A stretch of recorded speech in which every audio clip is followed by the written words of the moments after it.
Olá, boa noite. Pela lei brasileira, o sentido da pena é a recuperação do criminoso. Na prática, isso é possível? Como é o dia a dia de um presidiário no Acre? Para responder essas e outras perguntas, o convidado do Ideias da Aldeia de hoje é Felismar Mesquita, ele que é diretor do Departamento de Administração Penitenciária do Estado. Boa noite, Felismar. É um prazer recebê-lo aqui no Ideias da Aldeia. Prazer é meu. Felismar, um dos lugares de maior concentração de problemas do Estado sempre foi a penitenciária. E aí eu queria começar perguntando se daria para você fazer um balanço de como era e como é a unidade, hoje, a unidade Francisco de Oliveira Conde. Hoje o Francisco de Oliveira Conde, sem dúvida nenhuma, foi e continua sendo o maior presídio do Acre. E me atrevo a dizer, o maior presídio do Brasil, né? Depois da implosão do Carandiru, proporcionalmente, população carcerária versus população da cidade, Oliveira Conde hoje divide o páreo nacional com Aníbal Bruno, que é em Pernambuco. Mas o Oliveira Conde tem uma história interessante. Ele foi construído em 1979 para ser transformado em colônia penal agrícola, por isso que aquele apelido penal. Isso foi para penal, né? Hoje, a antiga penal é chamada de Unidade de Recuperação Social Francisco de Oliveira Conde. E dentro dessa concepção de colônia penal agrícola, foi avançando desde 79 para cá. O que aconteceu? A antiga penal foi transformada em regime fechado. E nós tivemos várias mudanças de lá então, desde 79 para cá. E nós tivemos em 1996 uma avaliação pelo Departamento Penitenciário Nacional, que é o órgão a nível nacional que cuida de todos os estabelecimentos penais do Brasil afora, obviamente respeitando as questões de cada estado. Em 96 nós tivemos a visita do diretor do DEPEN, a visita do ministro da Justiça na época, aonde teve a fuga do Darli Alves da Silva, né, que foi o assassino do Chico Mendes. E por conta daquela data, o Francisco de Oliveira Conde foi considerado o pior estabelecimento penal do país. Isso em que época? Em 1996, né, em setembro de 1996. Ou seja, eu parti da premissa que nós éramos o pior. Né? Em 99 nós assumimos o Francisco de Oliveira Conde com a competência de todo o Estado. Né? Então nós tínhamos ali no Estado inteiro pouco mais de 580 presos. No Oliveira Conde nós tínhamos 420, 430 presos. Né? E começamos a trabalhar. Né? Primeiro, sem recurso, estávamos assumindo o governo, trabalhando com orçamento, né, do ano anterior, aprovado pela gestão anterior, muitas dificuldades, muitas incompreensões, até porque o sistema penitenciário, quem lembra, em 99, praticamente era uma fábrica de álibis. Né? Para começar, não tinha muro, não existiam nem muros, eram alambrados, enfim, as celas, o número de vagas era 250 no estado inteiro. Mais de 2/3 dessas... No estado inteiro só tinham 250 vagas? 250 vagas. Dessas 250 vagas, 2/3 delas eram totalmente destruídas, então nem poderiam ser consideradas vagas. E a gente veio fazendo esse trabalho durante 7, 8, estamos no 8º ano, aonde nós saímos de 2/3 das vagas destruídas e transformamos em 1.113 vagas funcionais. Hoje todas funcionando. Nós temos aí em torno de 2.400 presos no sistema inteiro. Nós saímos de 3 estabelecimentos para 6 estabelecimentos, né, dos quais 5 são de recuperação social e uma unidade de readaptação penitenciária, onde está instalado o RDD e as lideranças negativas do sistema penal desde Cruzeiro do Sul até Rio Branco. E, assim, do ponto de vista da otimização, na verdade, do trabalho, do dueto entre trabalho e estudo, é o que nos proporciona hoje fazer essa dita palavra recuperação, né? Já que a lei de execução penal, ela na verdade tenta buscar isso, agregar valores que o sujeito perdeu enquanto liberdade, né? E quando na sua vida em prisão agregar valores de respeito à vida, patrimônio, às leis, às autoridades, às pessoas como um todo. Para que ele possa voltar para o convívio social, né? Com o convívio social, exatamente. Agora, Felismar, a administração penitenciária do Estado conta com quantos presídios? Hoje nós temos 6 presídios, sendo a Unidade de Readaptação Penitenciária Antônio Amaro Alves em Rio Branco, a URS, que é a Unidade de Recuperação Social Francisco de Oliveira Conde, em Rio Branco também. Nós temos a URS Evaristo de Moraes, em Sena Madureira. Nós temos a URS Moacir Prado, em Tarauacá. E nós temos em Cruzeiro do Sul 2 unidades. A URS Guimarães Lima, que é a penalzinha antiga de Cruzeiro do Sul, que se mantém lá e funcionando. E nós temos a Unidade de Recuperação Social Manuel Nery da Silva, também em Cruzeiro do Sul. Num total de 1.113 vagas, das quais 629 são só do Francisco de Oliveira Conde, como eu lhe falei, o maior presídio, né, do estado do Acre. Agora, você falou aí que aumentou muito nos últimos anos essas vagas e, consequentemente, a população carcerária do Estado. O que aconteceu? Aumentou a criminalidade no Estado ou melhorou o serviço de polícia do Estado? Na verdade, a gente precisa desmistificar esses números, né? Se a gente colocar o número seco e puro, para todo mundo dizer, a gente tinha 580, agora tem 2.400, pô, aumentou a criminalidade? Não. O que baixou foi a impunidade no estado do Acre, né? Com equipamento das polícias, equipamento do sistema, né? Uma filosofia melhor de trabalho das polícias com inteligência, né? Aliado ao preparo do homem, cursos, né? Ou seja, foi se aperfeiçoando o serviço de polícia, não só de combate preventivo que é feito pela polícia militar nas ruas, mas como também de polícia judiciária. Né? A gente pode ver que nas entrevistas do diretor-geral de polícia, Dr. Walter Prado, dos homicídios de Rio Branco, 98% tem autoria. Ou seja, e desses 98%, 80% estão presos. Enfim, esse número cresceu em virtude de quê? Que a impunidade no Acre realmente cessou. Né? Os crimes acontecem, é feita a investigação, os autores são identificados e, consequentemente, a perseguição pelo Estado, tanto pelo Poder Executivo através das polícias, como do Poder Judiciário através das varas criminais, a fim de fazer com que aquelas pessoas que cometeram o delito, né, junto à sociedade, adentrem junto ao sistema penitenciário para que possam pagar sua dívida com a sociedade. Por isso que esse número é exorbitante. Se eu te falar em outro número, por exemplo, que é maior do que esse, que eu particularmente estou fazendo um trabalho de levantamento do sistema penitenciário, que o primeiro registro de presos, no Acre é de 1920. E nós tínhamos de 1920 a 1999 pouco mais de 4.900 presos no estado inteiro. Ou seja, entraram no estado inteiro 4.900 presos. De 1999 a hoje, 2006, já entraram mais de 8.000. Ou seja, há uma disparidade enorme. Né? Em 78 anos de história, eu tenho 4.900. Em pouco mais de 8 anos, eu tenho mais 8.000. Né? Isso é o quê? Simplesmente é o trabalho efetivo das polícias, né? Atuando cada uma na sua área. A Polícia Civil fazendo a parte judiciária, a parte de investigação, né? Inquérito, indiciamento, enfim. A parte do combate mesmo, do flagrante, que é a Polícia Militar, aliado a quê? A estrutura do Ministério Público Estadual, uma coisa que avançou muito também no estado do Acre, é visível, isso é flagrante, né, aos olhos das pessoas que trabalham, que operam com a justiça. A estrutura do judiciário também aumentou significativamente, né, a presença de magistrados constantes nas comarcas do interior, na capital. Né, então, a Defensoria Pública também, de certo modo, né, aumentou a sua estrutura, enfim.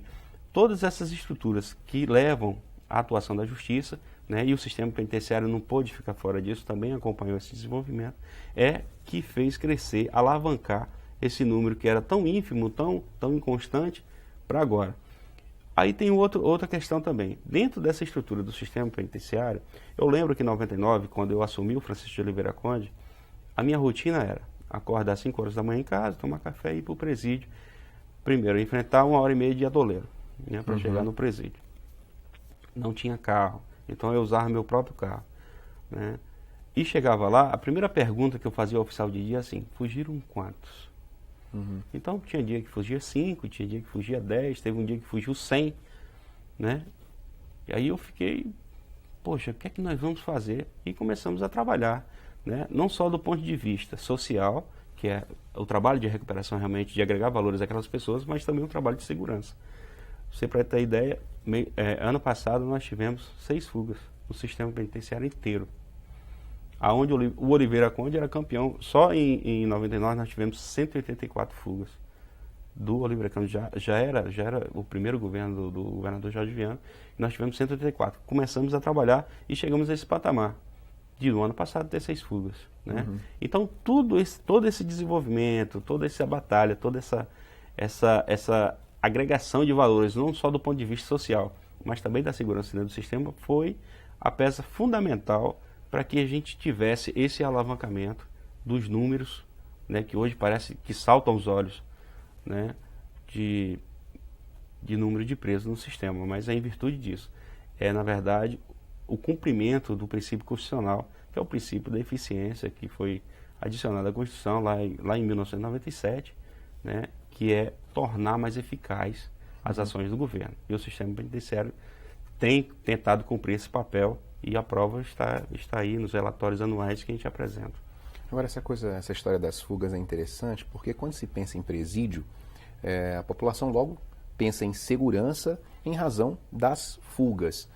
As nossas cadeias hoje, então, estão estruturadas para evitar essas fugas, porque também não é só construir muros, né? Tem todo um trabalho que é feito internamente para prevenir. Você tocou numa questão interessante, né? Eu faço parte de uma linha no Brasil. São poucas pessoas que permanecem no sistema penitenciário, porque isso não é profissão, né? Isso é doação, se doar é uma causa. Uma causa. É uma causa, não é mero emprego, não é vou lá fazer eu vou ser diretor do sistema, não. É uma causa. E você já está há 8 anos nessa função. Estou 8 anos nessa função. É você receber porta na cara, é você ter lições de preconceito na sua essência, né? Incompreensões, enfim. Então, no Brasil inteiro, são poucas pessoas que permanecem lutando, né? Batalhando, desenvolvendo, escrevendo sobre isso. E eu faço parte do anil seguinte, que a gente diz assim, vamos derrubar os muros das penitenciárias. Porque a sociedade tem que ver o que tem lá dentro. E essa questão da fuga, especificamente, o que fez baixar a fuga é quando entra a humanização. Quando entra a humanização, cessa, né, o querer fugir. Essa ansiedade. Essa ansiedade de estar lá fora, porque, vejam só, uma pessoa que é condenada a 10 anos, né? Por exemplo, um crime hediondo, eu acho que nós vamos debater isso daqui a pouco, né? Então, ele vai passar, no mínimo, 6 anos e alguns meses lá dentro. São 6 anos e alguns meses da sua vida dentro de pela lei, 6 metros quadrados, que ele tem que ficar lá dentro. Se eu não der condições de ele ter higiene, ter uma boa alimentação, se ele ter lazer, se ele não ter educação, não ter trabalho, como é que eu vou segurar essa pessoa lá dentro? Não são bichos, né? São humanos. São pessoas que erraram enquanto liberdade, mas precisam exercitar um outro lado que, de repente, quando liberdade não despertou. E o nosso papel é esse, é chegar lá e despertar e acorda. Você tem valores bonitos dentro de você. Você precisa resgatar isso. Você precisa mostrar para a sociedade que você errou, mas você vai mostrar a sua outra face. Então, é essa oportunidade, né, que nós oferecemos e que vem contribuir com a redução da fuga. E nesse trabalho social, não é só o sistema penitenciário, eu tenho que ressaltar também os parceiros que trabalham com a gente, né? O maior carro-chefe hoje da penitenciária é o Ministério do Esporte, com o programa Pintando na Liberdade. Eu já vi o seu programa tratando desse assunto aqui, do Pintando na Liberdade. Então, o Pintando na Liberdade hoje emprega diretamente 450 presos. Nossa. São 450 homens costurando, fazendo rede, fazendo bola, né? E com a mente ocupada, né? Não só a questão da ocupação, mas o Pintando a Liberdade, ele não é só meramente um projeto de construção de bolas. Ele é um processo de construção de cidadania, né? Onde começa com o preso, que ele sabe que aquela bola que ele está costurando, o filho dele que estuda nos bolsões, aqui, né, ao redor de Rio Branco, vai usar ela. Acho que nós temos 5 anos de Pintando a Liberdade, nós tivemos um caso de furto de kit de bola. Ou seja, todos os kits que vão para a cela retornam para a fábrica para serem aprimorados, serem aperfeiçoados. Por quê? Porque o Pintando a Liberdade não é só uma terapia ocupacional. Ele é, na verdade, uma linha de criação de cidadania, onde ele sabe que aquela bola está sendo usada por pessoas que estão em liberdade para não chegarem lá.